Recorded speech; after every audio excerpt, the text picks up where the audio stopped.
خطابه ورفع درجة العالمين بمعاني كتابه وخص المستنبطين منهم بمزيد الإصابة وثوابه والصلاة على النبي وأصحابه والسلام على أبي حنيفة وأحبابه أما بعد فأعوذ بالله من الشيطان الرجيم بسم الله الرحمن الرحيم قال الله تعالى في القرآن المجيد قل إنما أنا بشر مثلكم يوحى إلي صدق الله العظيم وقال الله تعالى في مقام آخر قد جاءكم من الله النور صدق الله العظيم وقال الله تعالى في مقام آخر في شان حبيبه مخبرا وآمرا إن الله وملائكته يصلون على النبي يا أيها الذين آمنوا صلوا عليه وسلموا تسليما الصلاة والسلام عليك يا سيدي يا رسول الله وعلى آلك وأصحابك يا سيدي يا حبيب الله الصلاة والسلام عليك يا سيدي يا رحمة للعالمين وعلى آلك وأصحابك يا سيدي يا خاتم النبيين مولاي صل وسلم دائما أبدا على حبيبك خير الخلق كلهم دعمت دعتهم النصارى في نبيهم واحكم بما شئت مدحا فيه واحتكمي فإن فضل رسول الله ليس له حد فيعرض عنه ناطق بفمي رب صل وسلم دائما أبدا على حبيبك خير الخلق كلهم اللہ تبارک و تعالی جل جلالہ وعم نوالہ واتم برہانہ وعظم شانہ وجل ذکرہ وعز اسمہ ولا الہ غیرہ کی حمد و ثنا سید عالم رحمت عالم نور مجسم شفیع معظم صلی اللہ علیہ وآلہ واصحابہ وبارک وسلم کی بارگاہ مقدس میں ارمغان عقیدت پیش کرنے کے بعد وارثان محراب و منبر اصحاب علم و حکمت عاشقان مصطفیٰ محبان صحابہ و اہل بیت رب ذوالجلال کے فضل اور توفیق سے آج کی اس پروقار خوبصورت محفل میلاد مصطفیٰ صلی اللہ علیہ وسلم میں شرکت کی سعادت حاصل ہو رہی ہے۔ دعا ہے خالق کائنات جل جلالہ منتظمین کے انتظام کو، شرکاء کی شرکت کو اپنے دربار میں قبول فرمائے۔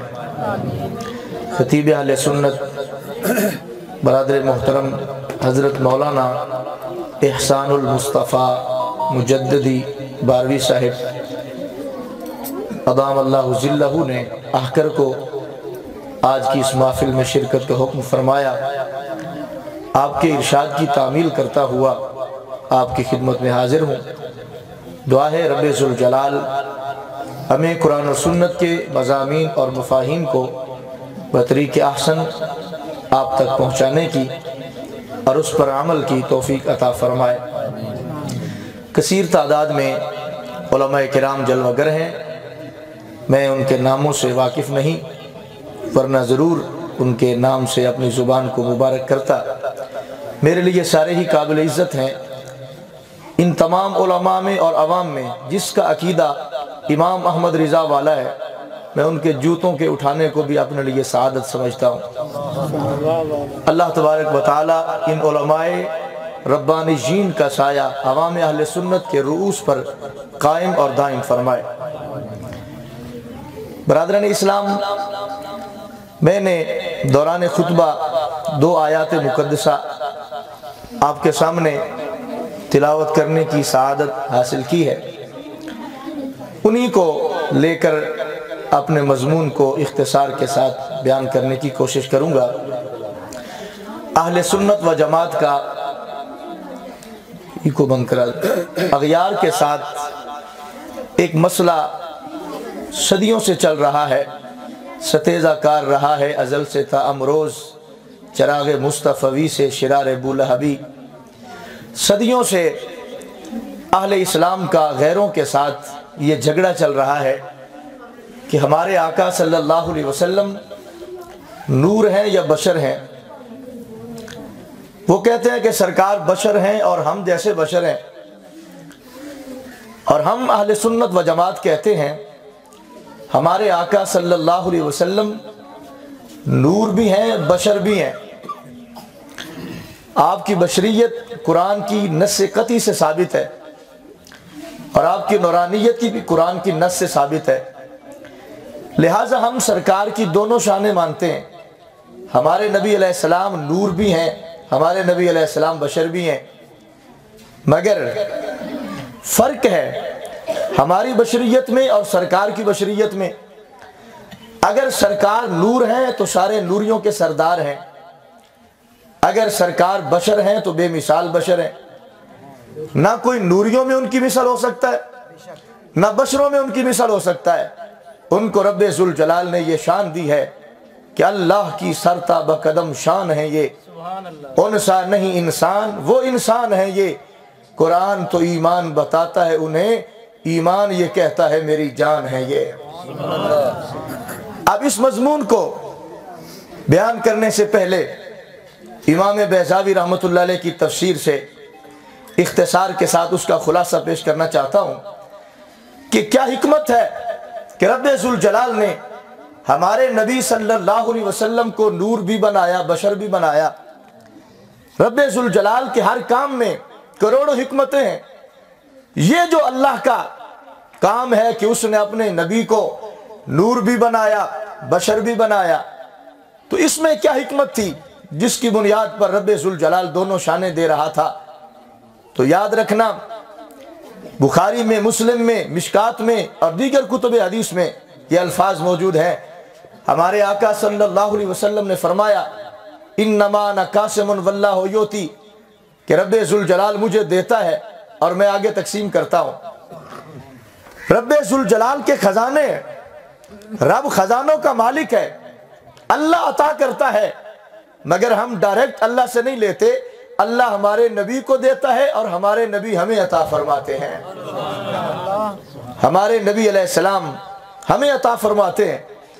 تو گویا کہ سرکار دو عالم صلی اللہ علیہ وسلم کی دو شانیں ہیں، سرکار کی دو ذمہ داریاں ہیں۔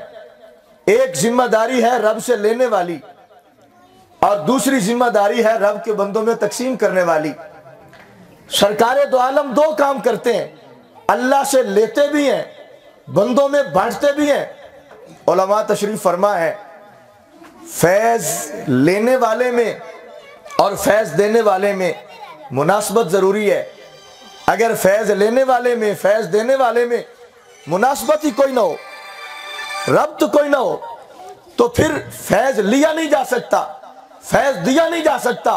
یہ فیض کا حصول اور فیض کا عطا کرنا یہ اس وقت ممکن ہے کہ جب فیض لینے والے میں، فیض دینے والے میں مناسبت موجود ہو۔ اگر مناسبت نہ ہو تو فیض دینے والا فیض دے نہیں سکتا، فیض لینے والا فیض لے نہیں سکتا۔ اب سرکار نے اللہ سے فیض لینا ہے اور رب کے بندوں میں فیض تقسیم کرنا ہے۔ اللہ کی شان کیا ہے؟ رب فرماتے اللہ نور السماوات والارض، اللہ نور ہے زمینوں کا، اللہ نور ہے آسمانوں کا۔ تو رب نور ہے اور ہم سارے کے سارے بشر ہیں۔ اب اللہ نور ہے، ہم بشر ہیں، رب نے فیض دینا ہے، سرکار نے رب سے لینا ہے اور پھر ہمیں عطا کرنا ہے۔ تو نبی علیہ السلام کو دو طرف نسبت ہے، ایک اللہ کے ساتھ، ایک بندوں کے ساتھ، کہ سرکار نے رب سے فیض لینا ہے اور آگے پھر مخلوق میں فیض تقسیم کرنا ہے۔ فیض لینے والے میں، فیض دینے والے میں مناسبت ضروری ہے۔ اگر مناسبت نہ ہو، نہ فیض لیا جا سکتا ہے نہ فیض دیا جا سکتا ہے۔ سرکار نے رب سے فیض لینا ہے، مخلوق کو فیض دینا ہے، اب اللہ نور ہے، اللہ سے فیض وہ لے گا جو خود نور ہو، چونکہ اللہ نور ہے۔ اب رب سے لینے کے لیے نوری ہونا ضروری ہے، جو نور نہ ہو وہ رب سے فیض لے نہیں سکتا۔ اور پھر سرکار نے ہمیں عطا کرنا ہے، ہم بشر ہیں، ہمیں دینے کے لیے ضروری ہے کہ وہ بشر ہوں، جو بشر نہ ہو وہ ہمیں دے نہیں سکتا، جو نور نہ ہو وہ رب سے لے نہیں سکتا۔ تو چونکہ سرکار نے دو کام کرنے تھے، رب سے فیض لینا بھی تھا، مخلوق کو فیض دینا بھی تھا، اس بنیاد پر رب ذوالجلال نے سرکار کو نور بھی بنایا، رب نے سرکار کو بشر بھی بنایا، تاکہ نورانیت کی بنیاد پر سرکار رب سے فیض لے بھی سکتے ہوں اور بشریت کی بنیاد پر فیض آگے پہنچا بھی سکتے ہو۔ یہ حکمت ہے جس کی بنیاد پر خالق کائنات جل جلالہ ہمارے نبی علیہ السلام کو دو شانیں دے رہا ہے۔ خالق کائنات نے انہیں نور بھی بنایا، انہیں بشر بھی بنایا۔ اگر نور بنایا تو اتنی پاور والا بنایا، اتنی شان والا بنایا کہ معراج کی شب جب سدرہ پہ پہنچ کر جبریل نے کہا تھا اگر یکسرے منہ برتر پرم فروغ تجلی بسوزت پرم، یا رسول اللہ صلی اللہ علیہ وسلم یہاں تک میری اپروچ تھی، میں آپ کے ساتھ چلا ہوں، اگر اس سے آگے ایک بال کے برابر بھی آگے بڑھا تو اللہ کے انوار مجھے جلا دیں گے۔ جبریل فرشتہ ہے، فرشتے نوری ہیں، علماء بیٹھے ہیں، ملائکہ کی تعریف ہی کیا ہے، جسم نوری یتشکل باشکال مختلفہ سوى الکلب والخنزیر۔ فرشتہ ایک جسم نوری ہے، تو جبریل سارے نوریوں کے سردار ہیں، لیکن جب سدرہ پہ پہنچے تو معذرت کی کہ آگے میں نہیں آ سکتا، تو لیکن سرکار تو سدرہ سے بھی آگے گئے، عرش تک گئے، کرسی تک گئے، لوح قلم تک گئے اور لامکان تک گئے، ہیں سرکار بھی نور، ہیں جبریل بھی نور، مگر واقعہ معراج بتا رہا ہے کہ سرکار کی نورانیت کا مقام یہ ہے کہ جہاں سدرہ پہ پہنچ کر جبریل کی نورانیت جواب دے جاتی ہے، میرے نبی کے نور کی طاقت اس سے آگے پرواز کرتی ہے۔ یہ ہے کہ ہمارے نبی علیہ السلام کو رب ذوالجلال نے نور بنایا، بشر بنایا۔ اگر نور بنایا تو ایسا نوری بنایا کہ جبریل جیسا فرشتہ بھی ان کی نورانیت کا مقابلہ نہیں کر سکتا، اور اگر بشر بنایا تو ایسا بشر بنایا کہ کائنات کی کوئی بشریت ہمارے نبی کی مشریت کا مقابلہ نہیں کر سکتی۔ میں کہتا ہوں ہیں ہم بھی بشر تھے، سرکار بھی بشر، مگر بشریت میں فرق ہے۔ ہماری بشریت چک 499 کی گلیوں میں پھرتی ہے، اور ہمارے نبی کی بشریت بھی عرشوں کا معراج کرتی ہے۔ آئے حدیث سے ہم دیکھتے ہیں کہ رب ذوالجلال نے ہمارے نبی علیہ السلام کو کس طرح بے مثال بنایا۔ مسلم شریف میں ایک حدیث موجود ہے جس کے راوی ہیں حضرت عبداللہ بن عمر بن عاص رضی اللہ تعالیٰ عنہ۔ آپ فرماتے حدثت ان رسول اللہ قال صلاۃ الرجل قائدا نصف الصلاۃ او کما قال۔ عبداللہ بن عمر کہتے ہیں مجھ تک سرکار کی یہ حدیث پہنچی ہے، ہمارے نبی علیہ السلام فرماتے ہیں اگر کوئی شخص بیٹھ کر نماز پڑھے تو اس کو ثواب تھوڑا ملتا ہے، اور اگر کوئی کھڑے ہو کر نماز پڑھے تو ثواب زیادہ ملتا ہے۔ یعنی کھڑے ہو کر پڑھنے کا ثواب بیٹھ کر پڑھنے سے زیادہ ہے۔ عبداللہ بن عمر کہتے ہیں یہ حدیث مجھ تک پہنچی تھی تو کیا ہوا، فَأَتَيْتُهُ فَوَجَدْتُهُ يُصَلِّي جَالِسًا، ایک دن میں سرکار کی بارگاہ میں حاضر ہوا تو میں نے دیکھا کہ سرکار بیٹھ کر نماز پڑھ رہے ہیں۔ فَوَدَعْتُ يَدِي عَلَىٰ رَأْسِهِ، کہتے ہیں میں نے اپنا ہاتھ سرکار کے سر مبارک پہ رکھا تو آقا علیہ السلام فرمانے لگے مَا لَكَ يَا عبداللہ ابن عمر، اے عبداللہ بن عمر کیا مسئلہ ہے کہ تم نے اپنا ہاتھ میرے سر پہ رکھا ہوا ہے؟ عبداللہ بن عمر کہتے ہیں میں نے کہا حدثت انک قلت صلاۃ الرجل قائدا علی نصف الصلاۃ وانت تصلی قائدا۔ یا رسول اللہ صلی اللہ علیہ وسلم، آپ کا تو یہ فرمان ہے کہ اگر کوئی کھڑے ہو کر نماز پڑھے تو ثواب زیادہ ملتا ہے، بیٹھ کر پڑھے تو ثواب تھوڑا ملتا ہے۔ جب کھڑے ہو کر پڑھنے کا ثواب زیادہ ہے تو آپ بیٹھ کر کیوں پڑھ رہے ہیں؟ یعنی مقصد یہ تھا کہ جب کھڑے ہو کر پڑھنے سے ثواب زیادہ ملتا ہے تو آپ کو کھڑے ہو کر پڑھنا چاہیے، آپ کیوں بیٹھ کر پڑھ رہے ہیں؟ میرے آقا علیہ السلام نے جو جواب دیا اسے خارجی بیان ہی نہیں کر سکتا۔